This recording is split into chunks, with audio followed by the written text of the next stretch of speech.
السلام علیکم ورحمۃ اللہ وبرکاتہ۔ خوش آمدید میرے یوٹیوب چینل پر آپ کا خیر مقدم ہے۔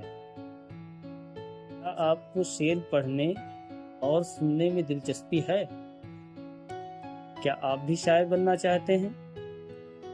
اگر آپ کا جواب ہاں ہے تو آئیے میرے یوٹیوب چینل کو سبسکرائب کیجیے اور اپنی یہ حسرت پوری کیجیے۔ ساتھ ہی ساتھ آپ کے دوست احباب جو شاعری سیکھنے کے خواہش مند ہوں ان کو بھی اس چینل سے جوڑیے۔ بہت جلد میں آپ کے لیے ایک دلچسپ اور کارآمد سلسلے کا آغاز کر رہا ہوں جس کے ذریعے آپ بآسانی شاعری سیکھ سکیں گے۔ آج میں اسی سلسلے کا ایک مختصر سا خاکہ آپ کے سامنے پیش کر رہا ہوں۔ سب سے پہلے ہم کچھ ابتدائی چیزیں سیکھیں گے، جیسے مصرع کیا ہوتا ہے، فرد کیا ہے، قید کسے کہتے ہیں، شعر کیا چیز ہے، ردیف کو کیسے پہچانا جا سکتا ہے، قافیہ کیا چیز ہے، مطلع کیا ہے، حسن مطلع، بیت الغزل اور مقطع وغیرہ کو کیسے پہچانا جا سکتا ہے۔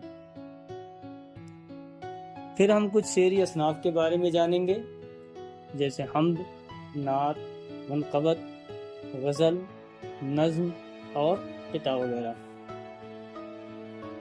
ساتھ ہی ساتھ کچھ شعری حیتوں کو بھی جانیں گے، جیسے ثلاثی، رباعی، مخمس، مسدس،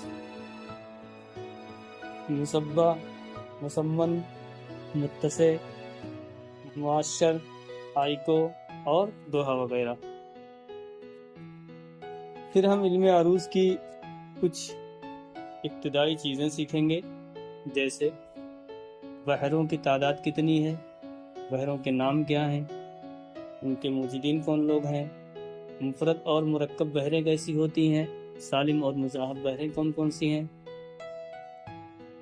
پھر ہم لفظوں کا وزن سیکھیں گے کہ رکن کیا چیز ہے، سبب کیا ہے، سبب کی کتنی قسمیں ہیں، وتد کیا چیز ہے، اس کی کتنی قسمیں ہیں، فاصلہ کیا ہے، فاصلہ کی کتنی قسمیں ہیں، بحروں کے لیے کون کون سے الفاظ مخصوص ہیں۔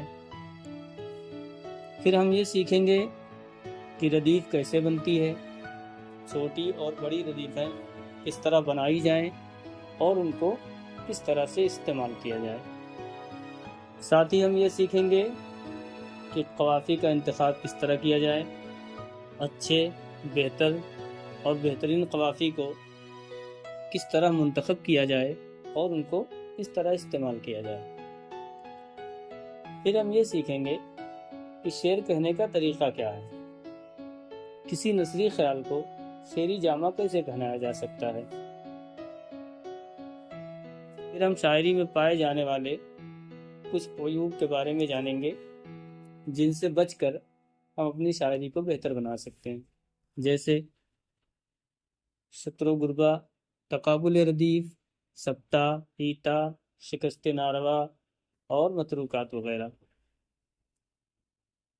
اس کے بعد ہم کچھ محاسن شاعری کے بارے میں جانیں گے جن کے استعمال سے ہماری شاعری میں چار چاند لگ سکتے ہیں، جیسے ثنائی لفظی اور معنوی، محاورے، ضرب الامثال، کہاوت۔ پھر ہم یہ جانیں گے کہ ہماری شاعری میں سلاست کس طرح پیدا ہو، ثقالت سے کیسے بچا جائے، انداز بیان کو بہتر کیسے بنایا جائے۔ پھر ہم یہ جانیں گے کہ اپنے اشعار کی اصلاح کیسے کی جائے، کیونکہ شعر کہنے کے بعد سب سے بڑی پریشانی یہ ہوتی ہے کہ شعر کہنے والا مطمئن نہیں ہوتا ہے، بلکہ وہ یہ چاہتا ہے کہ کوئی اس کے شعر کی اصلاح کر دے۔ تو اس پریشانی سے کس طرح بچا جائے؟ تو اس کے لیے کچھ چیزیں ضروری ہوتی ہیں، جیسے واحد و جمع، مذکر و مؤنث، تلفظ، املا، لفظوں کا صحیح استعمال اور متضاد و مترادف الفاظ وغیرہ۔ پھر ہم یہ جانیں گے کہ شعر کہنے کے بعد اس کی تقطیع کیسے کی جائے، تقطیع کا آسان طریقہ کیا ہے، ہم یہ کیسے جان سکتے ہیں کہ ہمارا کہا ہوا شعر بحر میں ہے، بے بحر نہیں ہے۔ سب سے اہم چیز یہ ہے کہ یہ دنیا شاعروں سے بھری پڑی ہے، تو ہم ایسا کون سا طریقہ کار اپنائیں جس سے اس بھیڑ میں بھی ہم کو بآسانی پہچانا جا سکے۔ اس کے کچھ طریقے ہوتے ہیں کہ نئی نئی ردیفیں استعمال کی جائیں۔ اردو شاعری میں جو بحر مستعمل ہیں، جو اوزان مستعمل ہیں، انہی کے ذریعے ہم نئے اوزان بنائیں، ان میں اپنے اشعار کہیں۔ کسی بھی شعر کو کہنے کے بعد خود اس کی کئی بار اصلاح کریں، جب ایک دم سلاست آ جائے تب ہم اس کو دوسروں کے ساتھ شیئر کریں۔ تو کیا آپ ایک اچھا شاعر بننے کے لیے تیار ہیں؟ کیا آپ نہیں چاہتے کہ آپ کے دلی جذبات و احساسات شعر کی صورت میں دوسروں تک پہنچیں، تاکہ لوگوں میں آپ کی ایک شناخت بن سکے؟